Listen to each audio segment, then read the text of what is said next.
Salut les humains. Dites-moi donc, c'est quoi d'après vous, la beauté? Ouais. Ouais. Ouais. T'es sûr? Enfin, si j'avais pu poser la question à Vincent Van Gogh, probable qu'il m'aurait répondu quelque chose dans ce goût-là. Trouve beau tout ce que tu peux. Cette citation a toujours su m'intriguer. En fait, elle me fait l'effet de vagues se brisant sur les récifs de notre humanité. C'est n'importe quoi. OK. En fait, cette phrase-là veut forcément dire que la beauté est un trésor à chérir, certes, mais surtout qu'on peut la débusquer au détour de raisonnements qui, pour d'autres, peut paraître parfaitement absurdes.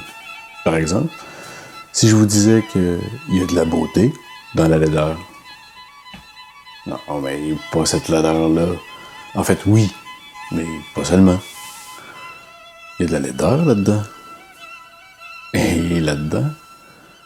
Et là-dedans. Où est-ce que tu t'en vas avec ça? J'y viens. Mais pour ça, je vais avoir besoin du jeu qui m'a fait le plus réfléchir sur la question. J'ai nommé Hollow Knight.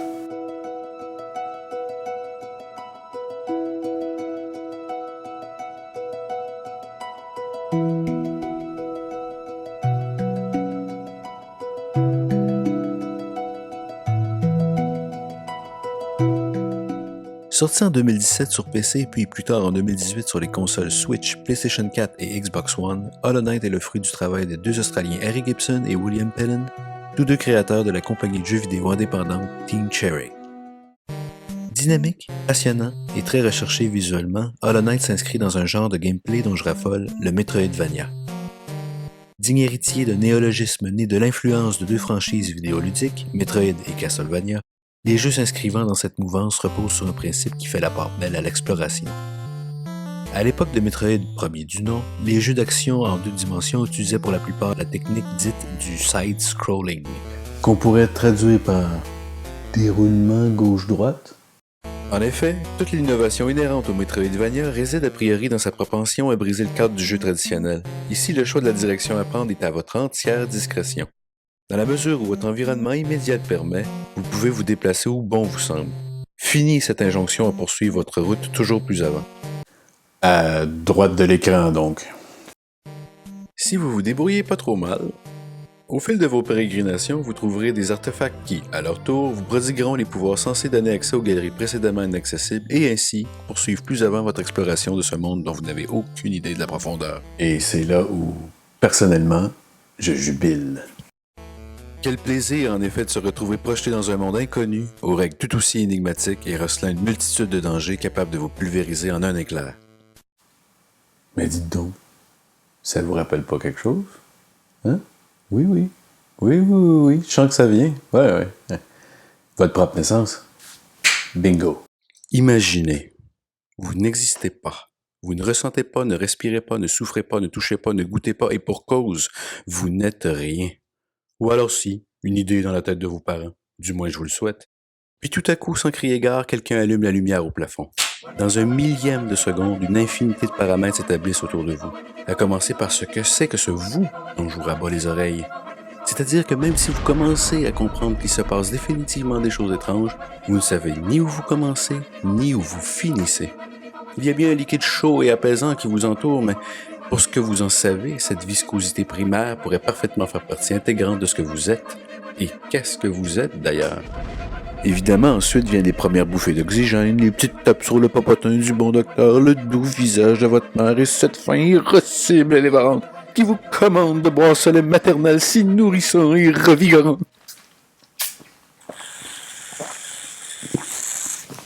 Bah quoi? Les faits sont sans équivoque. Devant vos yeux ébahis, à travers le hublot d'un égo en devenir, vous faites bel et bien l'expérience de la plus belle maladie qui soit, la vie. Absolument, je maintiens, la plus belle maladie. Parce que, et j'espère sincèrement que je vous l'apprends pas, mais... On en meurt de la vie. Eh oui, non contente de vous avoir bousculé irrémédiablement, voilà que l'existence vous apprend que cette expérience à laquelle vous commencez à vous habituer vient avec une notice. Quoi que vous fassiez pour la prolonger, un de ces jours, l'expérience prendra fin. Triste? Eh ben, Pas vraiment. La magie dans tout ça, et selon moi c'est là que la petite phrase de Van Gogh prend tout son sens, c'est que comme la vie vient inévitablement avec une date de péremption, tout ce qu'elle contient a une valeur inestimable. Et je dis bien tout, même les pires atrocités qu'elle peut nous donner à voir. Tout! Les malheurs, les joies, les peines, les erreurs de parcours, l'amitié, l'amour, la haine, les gains, les pertes, bref, toutes les épreuves que la vie peut vous balancer à la gueule, et règle générale, elle ne s'en prive pas, s'en trouve sublimée par la simple constatation qu'elle prendra fin un jour. Bref, à la lumière de la nature éphémère de l'existence, trouve beau tout ce que tu peux, prends maintenant des airs de commandement.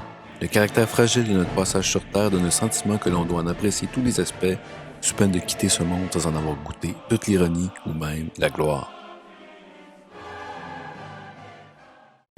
Et le lien avec Hollow Knight? Eh bien, en premier lieu, son cadre. Dès nos premiers pas dans l'univers d'Hollow Knight, un aspect quasi contradictoire frappe notre imaginaire.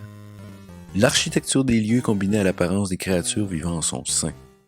Si le premier élément rappelle aisément les ruines d'anciennes civilisations humaines, le deuxième partage sa génétique avec la plupart de nos minuscules voisins, grouillant et pullulant au fin fond d'un obscur jardin plein d'une humidité fertile.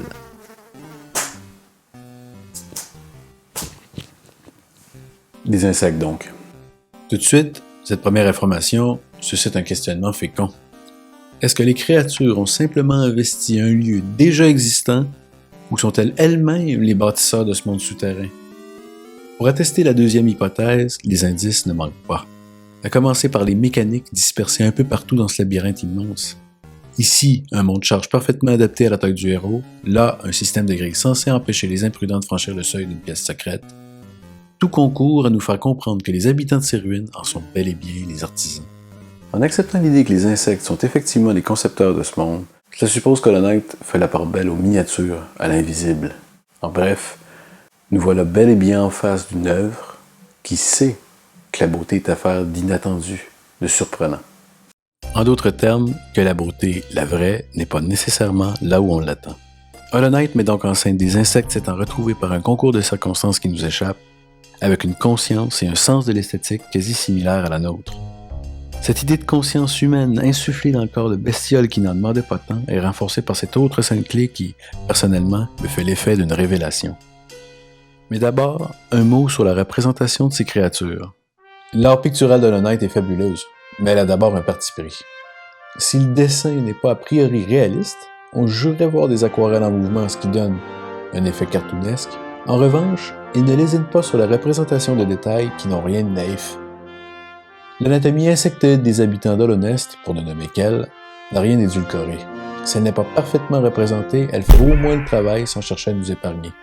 Des membres informes et préhensiles aux pinces chitineuses en passant par des ventres globuleux et suintants, on sent bien que les concepteurs du jeu ont cherché à rendre le plus fidèlement possible leur idée de ce petit monde cosmopolite et autosuffisant. Il y a pourtant un détail qui ne colle pas. Leur visage. Non, mais regardez ça, ça vous semble une représentation fidèle, vous? Bon, même en considérant la dichotomie entre la représentation des visages et le corps de ces créatures, on pourrait toujours considérer qu'il ne s'agit là que d'un choix artistique, une façon d'adoucir le trait afin de nous rendre les protagonistes de l'histoire plus aimables. Mais ce serait sans compter cette scène mémorable qui ne se dévoile qu'aux plus tenaces des explorateurs. En poussant toujours plus avant votre recherche des secrets d'Hollow Nest, il est probable que vous tombiez nez à nez avec le fabricant de masques. La pièce où cet être étrange aux multiples bras sévit est sombre, timidement éclairée par de minuscules lucioles encapsulées dans des bocals de verre ovoïdes. Si l'on porte attention à ce que ce personnage nous dit, nous comprenons à demi-mot qu'il est celui qui apporte un visage au peuple qui n'en a pas. Ce peuple dont nous avons fait connaissance tout au long de notre aventure, ce monde grouillant, suintant et pullulant donc, mais tout aussi doué de conscience, d'auto-organisation et de parole. Ce qui m'amène naturellement à cette réflexion, à savoir que l'aspect volontairement lissé des visages des habitants d'Hollow Nest n'est pas à proprement parler une parade artistique censée faciliter notre attachement à eux, mais bien plutôt un élément intradiégétique du jeu. Intra quoi? Qui fait partie intégrante des règles soutenant la cohérence de l'œuvre que nous sommes en train d'observer. Quand le fabricant de masques se dévoile enfin à nous, tout de suite, nous comprenons deux choses. L'une, que la plupart des faciès croisés tout au long de notre aventure ne sont pas représentatifs de ce qu'ils sont réellement. La deuxième est que, étant une société à part entière, les habitants d'Hollow Nest ont adopté les conventions sociales qui viennent avec. Par exemple, la propension qu'ont les membres d'une communauté à couvrir certaines parties de leur anatomie, ici le visage, en réponse d'une part à une forme de pudeur et de l'autre en guise de signe distinctif. En effet, lorsque l'on prend connaissance des lieux et de la démographie de ce curieux univers, on s'aperçoit bien vite que les masques ne sont pas l'apanage de tous. J'en veux pour preuve la représentation des profils de la plupart des habitants de la Cité des Larmes, capitale d'Alonest, versus celui des insectes vivant dans ses sous-sols, en particulier les aqueducs. Ici, la plupart des insectes que nous croisons n'ont rien de sympathique. Des coléoptères aux mandibules acérées et saillantes ou des araignées aux yeux multiples, le trait à boîte très coloré, leurs attributs peuvent donner froid dans le dos. Mention spéciale aux vers de terre informes et nerveux qui nous poursuit tout dedans dehors, le tout accompagné par des bruits de bouche abominables qui personnellement me donnent des frissons à chaque fois.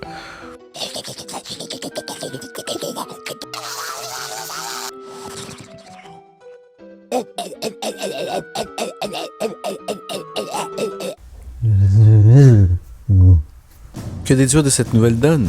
Eh bien, en restant collé au thème abordé dans cette vidéo, d'abord que la recherche de la beauté pour des êtres conscients s'accompagne souvent par des contraintes. Car si on veut rechercher la beauté, on doit nécessairement procéder par déduction, c'est-à-dire en identifiant ce qui n'est pas de la beauté, ou en tout cas ce qui n'entre pas dans sa définition, à savoir la laideur. Alors, est-ce que je veux dire par là que ces insectes ont raison de se couvrir le visage comme ils le font? Non. Je veux simplement dire que dans leur esprit, les visages insectoïdes dont ils ont hérité à la naissance n'entrent pas nécessairement dans ce qu'ils considèrent comme beau. Donc, si l'on pousse le raisonnement plus loin, on peut en déduire que la recherche de la beauté est d'abord une question de perception. C'est leur perception de la beauté qui les pousse à porter un masque, et donc à se distinguer de ces autres insectes vivants à l'état sauvage. Je ne leur donne pas raison. Je dis simplement que pour eux, être civilisé implique de couvrir leur nature. Pour eux, montrer son visage, c'est se mettre à nu. De grâce, cachez cette mandibule que je ne saurais voir. Bon, maintenant qu'on établit que la beauté est affaire de perception, on peut légitimement se poser cette question qui est: est-ce que l'on peut modifier cette perception? La bonne nouvelle, c'est que la réponse est oui. Mieux, nous en avons les moyens. Nous en avons les moyens car nous disposons tous de cet outil inestimable que j'appellerais la contemplation. La contemplation, c'est cette possibilité que nous avons à prendre du recul sur les choses. Imaginez. Non. On l'a déjà fait, celle-là. OK. Disons que vous vous levez un bon matin, vous marchez un peu, et que vous pétez le petit orteil, mais alors là, bien comme il faut. À tel point que le parfaitement audible qui en résulte vous fait craindre le pire, mais pas autant que la douleur sourde qui crispe vos nerfs, altère votre vision et vous coupe le souffle au passage. Soyons honnêtes, votre réaction a toutes les chances de ressembler à ça. C'est donc bien dur! Jusqu'ici, tout est normal. Vous vous êtes laissé aller à ne pas regarder où vous mettiez les pieds, une collision hasardeuse entre votre occiput piétal Oui, je l'ai inventé. et le coin de votre commode a eu lieu. Non, mais vous pouvez pas faire plus attention? Votre cerveau vous a rappelé à l'ordre en vous envoyant les signaux qui convenaient, vous avez relâché la pression, fin de l'histoire. Fin de l'histoire? Non. Progressivement, la douleur s'amenuise, votre tête cesse de vous donner l'impression qu'elle a triplé de volume, votre respiration redevient à peu près normale, et soudain vos pensées se détachent lentement mais sûrement de l'événement qui nous occupe. OK. La commode n'était pas tout à fait à l'endroit où elle aurait dû être. Mais elle a toujours été bien pratique quand il s'agissait de ranger vos bas et vos caleçons. Sans compter qu'aujourd'hui est un jour où vous devez aller travailler et que vous auriez été bien embêté de vous rendre à votre travail sans vos bas et vos caleçons. Ce même travail d'ailleurs qui vous permet de gagner des sous, qui à leur tour vous permet de vous loger, vous nourrir et même de vous divertir quand l'occasion se présente. Le soulagement que vous ressentez maintenant, c'est ça, le pouvoir de la contemplation. Exactement comme lors de ma première incursion dans la Cité des Larmes. Jusqu'ici, le jeu était nerveux, létal, austère. Si certains couloirs ne recelaient pas nécessairement la même quantité de pièges et de surprises malveillantes, je ne m'engageais toutefois pas dans la plupart d'entre eux sans une certaine crainte, le dard prêt à bondir au moindre mouvement suspect de sa faune hétéroclite. Puis, soudain, suite à un heureux virage, la Cité des Larmes. Tout de suite, un calme souverain s'empare de votre âme de joueur. Le mur de ce qui ressemble à une cathédrale vous accueille au même titre que le bruit crépitant de la pluie battant sur les vitres de ce merveilleux endroit. Le temps se fige, tout comme vos mains, obnubilées comme vous l'êtes par la magie de cette pièce musicale de Christopher Larkin. D'ailleurs, je suis tombé à ce point amoureux de cette composition que j'ai tenté d'apprendre sa version piano à l'oreille. Voyez plutôt.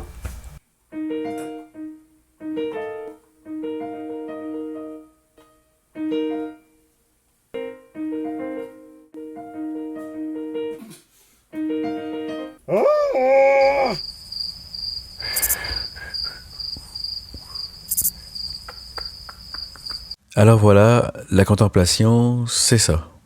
Une respiration nécessaire entre les crochets du droit que vous envoie la vie et un semblant de retour à la normale. C'est aussi précisément ce qui fait défaut à un autre personnage de Hollow Knight, celui avec lequel j'ai envie de conclure cette vidéo, le forgeron. En guise d'épée, l'arme avec laquelle vous vous frayez un chemin s'appelle un clou, nail en anglais. C'est pourquoi, en plus d'être une jolie manière de rappeler la taille réelle des protagonistes, le véritable nom du forgeron est Nailsmith, plutôt que Blacksmith. Pour le jeu qui est Hollow Knight, le Nailsmith a une importance capitale. Pourquoi? Eh bien parce que le Nailsmith est la personne qui prend soin de votre arme. En gros, il travaille à parfaire l'outil par le truchement duquel vous accédez à cette mécanique indispensable à tout jeu vidéo qui se respecte, la catharsis.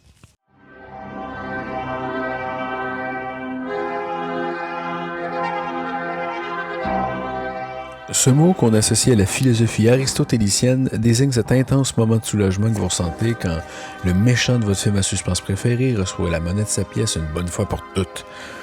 Ou encore cette impression d'enfin lever les digues qui retenaient le torrent de larmes caché au fond de votre âme, alors que Roméo constate avec effroi la mort de sa Juliette et décide de s'enlever la vie, incapable d'affronter davantage ce chagrin d'amour. Pour le jeu vidéo, la plupart du temps, la catharsis passe par l'élimination des ennemis qui vous empêchent d'avancer. Et pour ce faire, rien de tel qu'une arme affûtée pour pouvoir en pulvériser par douzaines, compter les morts quand la situation le permet, s'en féliciter et recommencer ensuite. Mais que se passe-t-il quand les concepteurs du jeu auquel vous jouez ont pris un malin plaisir à détourner les codes de la catharsis vidéoludique, histoire de bien vous ébranler? La rencontre avec le forgeron marque le départ d'une quête annexe, celle de la collecte du minerai pâle, sorte de cube métallique disséminé dans tous les recoins d'Alonest. Si vous réussissez à en dénicher suffisamment, le forgeron pourra, moyennant rémunération, faire fondre ces petites unités de granit, en concevoir un alliage les plus redoutables et ainsi rendre à ce petit clou qui ne vous quitte jamais la létalité qu'il mérite. Ce petit manège entre vous se décline en 3 rencontres, chacune d'entre elles ayant pour aboutissement une arme plus meurtrière que sa version précédente. En bon explorateur, vous aurez à cœur de les compléter toutes. C'est fait. Parfait. La forge crépite à nouveau. Le son familier du marteau percutant votre lame résonne à vos oreilles comme à votre esprit, impatient de récupérer l'engin de mort en préparation. Ça y est, l'arme parfaite vient d'être créée. Sauf que le véritable clou du spectacle réside dans cette nouvelle requête du forgeron, et cette dernière est sans équivoque. Sa tâche accomplie, le Nailsmith sort enfin de sa forge. Votre nouvelle arme entre les mains, vous le retrouvez près d'une falaise, ses yeux plongés vers le lointain. Et c'est là qu'il vous demande de bien vouloir l'achever, lui donner l'occasion de goûter à la perfection de l'œuvre de sa vie, de sentir le fer mordre sa chair et quitter ce monde avec la sensation d'avoir accompli son destin. Déroutant, c'est le moins qu'on puisse dire. Une vie à forger, une vie à battre le fer, à travailler jusqu'à plus soif, jusqu'au point de rupture. S'efforcer de trouver un sens à ce que l'on fait, même si sa nature même se brise au contact de la morale, de la préservation de la vie. Continuer sans garder derrière soi, puis soudain, arriver au bout de nos capacités, on se retrouve face à un carrefour. Un carrefour qui, finalement, a tout d'un cul-de-sac, puisqu'au fond, de toutes les capacités que nous avons perdues en cours de route, celle qui nous manque le plus cruellement, il reste celle qui nous permettait de trouver de la beauté en ce monde. En fait, cette scène, pour moi, est celle qui exprime le mieux l'idée selon laquelle la recherche de la beauté sous toutes ses formes, surtout les moins évidentes, dépasse les considérations esthétiques et sociétales qui en découlent, au point de se classer au rang de besoin fondamental. Trouver de la beauté dans ce qui nous entoure, peu importe ce qui nous entoure, est bien la première chose à faire si on veut s'adapter à notre environnement. trouver du beau dans notre apparence, peu importe notre apparence, est bien la chose la plus inspirante quand il s'agit de prendre soin de nous. De la même façon, trouver du beau dans ce que l'on fait, peu importe ce que l'on fait, est en définitive un encouragement certain pour continuer à faire ce que l'on fait. Et c'est bien ce que le forgeron a mis en pratique ici, seulement à trop se concentrer sur cet unique aspect, quelque chose s'est brisé en cours de route. Au fond, on pourrait dire que le forgeron a trouvé du beau dans ce qu'il a fait, mais il n'a jamais compris que, de toutes les choses qu'il ait faites, la plus belle était déjà de vivre. Vous l'aurez compris, la recherche de la beauté, c'est surtout de la recherche de sens. Et bien sûr, ça n'a rien d'évident. En particulier quand la raison pure débouche le plus souvent sur l'absurdité de notre condition. C'est vrai, au fond, nous sommes tous et toutes, un beau jour, réveillés au beau milieu d'un monde qui ne dit rien de son commencement, rien de sa fin, mais qui a tout de même l'outrecuidance de nous rappeler constamment que notre expérience, elle, n'a pas le luxe d'être éternelle. Bien au contraire. Mais alors, si c'était ça, la beauté? Et si toute la magnificence d'une flamme couronnant une bougie était contenue dans sa fragilité? Comme si tout ce qui était éphémère, au fond, n'était qu'une élégance qui ne dit pas son nom. À l'échelle de l'univers, tout ce qui finit par s'éteindre est terriblement court. À l'échelle de l'éternité, tout ce qui est court a valeur d'absolu. À nous d'en profiter le plus longtemps possible.